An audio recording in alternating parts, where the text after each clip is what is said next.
So, as I kick off this lesson, I would like to address those watching on YouTube. In the lesson, I will be talking about God's great love for us, but I came to this lesson through a favorite song of mine. The song is a remake of an older song written by Simon and Garfunkel, but the version I would love you to watch is posted in the descriptions, and there will be a link there for this song, and it is called The Sound of Silence.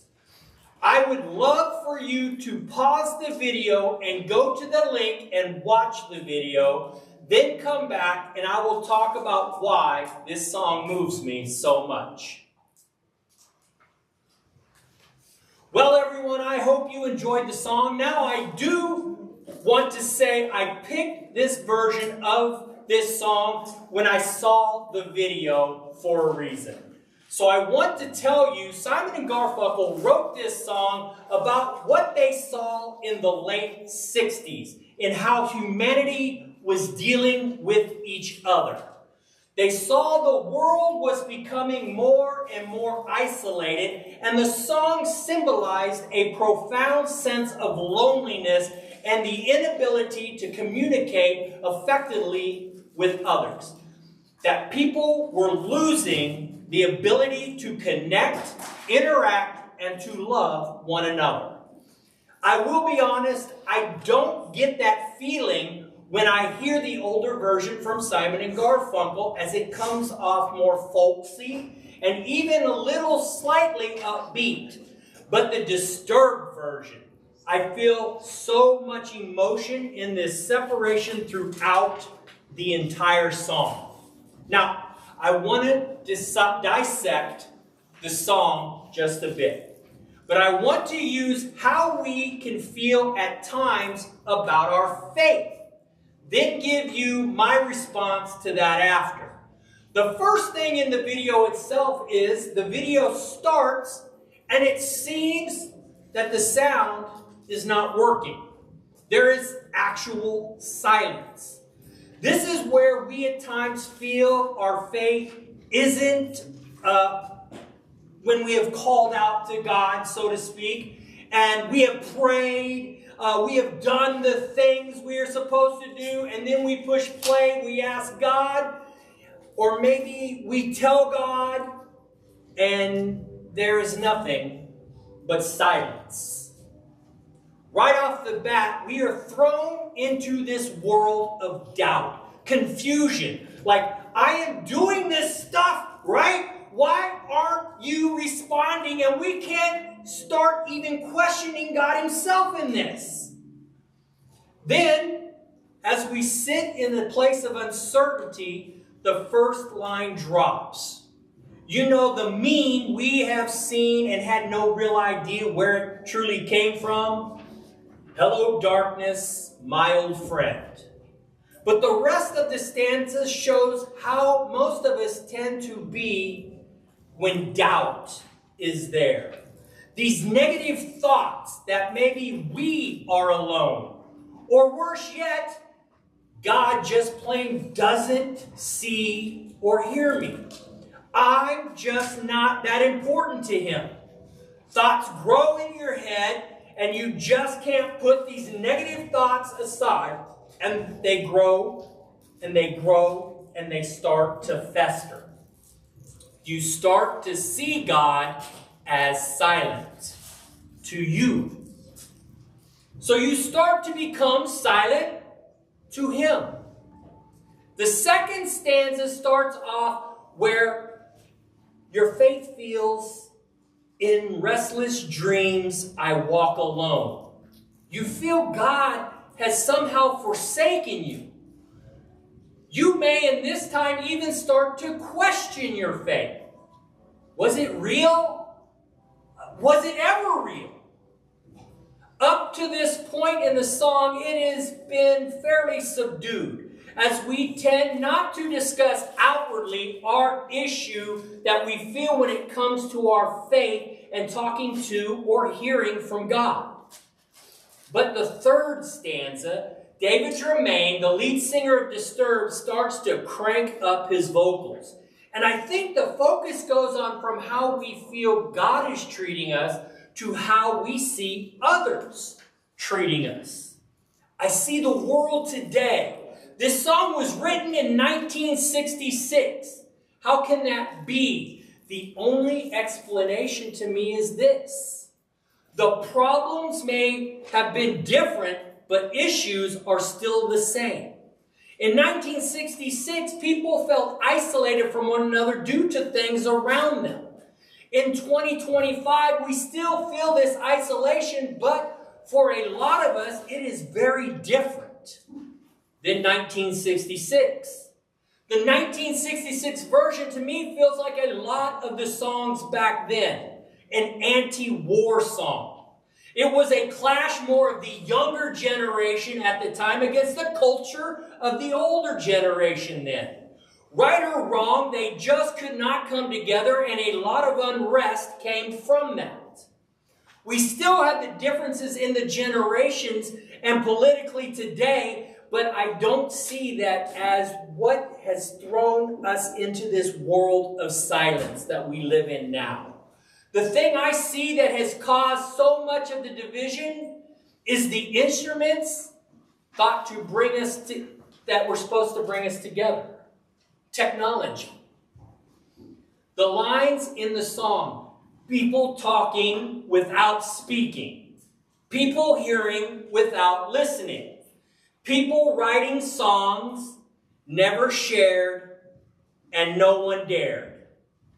Our phones, our computers, even our gaming systems can reach tens of thousands of people.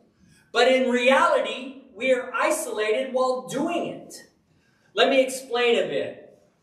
I look at some of my social media sites. I have approximately 2,000 friends combined in all of them. Now, there are a lot of repeats across the various apps, but for me, that's a ton of friends. Even most of you here, some of you in here are probably saying 2,000? Man, that's nothing. I got so many more. I often think of those 2,000 people on my socials. How many actually speak to me? How many really hear me when I post? How many people who reach out to me for a friend request are really that person? Is it a scam? Or maybe I'm getting catfished, right? How do we know for certainty if the person on the other side of the text, tweet, snap, or Facebook message is the person they make themselves out to be? All of a sudden, we look at any and all posts as suspect. And then you decide to make that life-changing post to tell the world just who you are and want to be, and you exactly get 1 like, maybe 4 views. Is anybody listening to me? Does anybody hear me? But instead of seeking the answer, will someone you know and can talk to personally, you throw out a hateful rant out, and now you get tons of responses to say what a jerk you are. Then it's silence. The line that pops out the most to me is in the 4th stanza. Silence, like a cancer grows. Our brains do so much damage to us in those moments. We saw that when we were struggling with God, but I think when we feel abandoned from society, it's worse. We feel truly lost. We feel we are in this world of darkness and despair as we begin to feel that true communication is becoming more and more and more unreachable. We had 2 stanzas talking about the silence with God, and the next 2 were the silence that can be there with society, let's say. The last stanza I see as a warning to us as to what can come from this silence we feel. And the people bowed and prayed to the neon god they made. We start to look for other things to fill the void that we feel. We begin to worship other things that can lead us even further away from God or even others. I love Disturbed's rendition of the song here the most. David's voice has taken on this growl he didn't have in the beginning. The song has built up and built up to this point of what I feel almost is anger in him. The singer is screaming out this warning to beware. I feel that David is conveying a sense that he is searching for the truth and understanding in a confusing world. His reflections suggest a desire for deeper connections and awareness. Overall, the sound of silence makes us feel like we are on this journey of human experiences of being alone and are trying to find true connections with God and others. I cannot tell you how much this song is truly in the soundtrack of my life. This is, to me, an absolute worship song. Just as it is a warning to listen to God and to others and to not let the shiny bells and whistles that look so enticing distract me from my faith. Now, I said I would take this cautionary tale of a song and show you that even though there may be times we live in silence, we are never alone.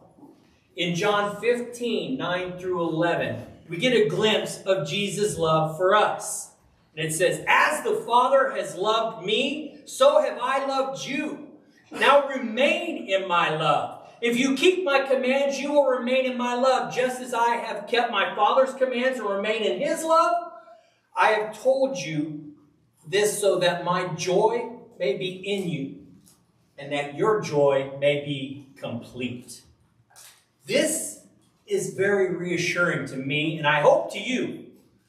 I love the certainty Jesus says, "As the Father has loved me, so have I loved you."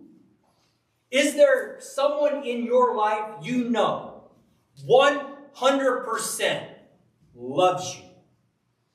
Even if you never brush your teeth and have everlasting morning breath, they just love you. No matter what, God loves his Son like this. But Jesus then puts that love on point and directs that same love to us. I also love that the verse tells us that Jesus and God find joy in loving us. And one thing I know, when I find joy in the things we love, we are never silent. I know you all know that I love you guys. Here is what you may not know, but I think you should. Everyone I know also knows how much I love you guys. I find huge joy in being a part of this group. I say this to those who aren't attending this group as well. Those watching on YouTube, you are loved. I do want to say this, as I know I am taking a secular song here and interpreting what I hear the music saying to me personally. I want you to know that I am not trying to change your thoughts on how you hear it. Everyone here is wired differently. We all see and hear things differently. The song, The Sound of Silence, was written about our inabilities to communicate and how this brings us into isolation ourselves. Be it from music, each other, or, as I envision it, faith. Now, I've talked many times how I have always gravitated toward music.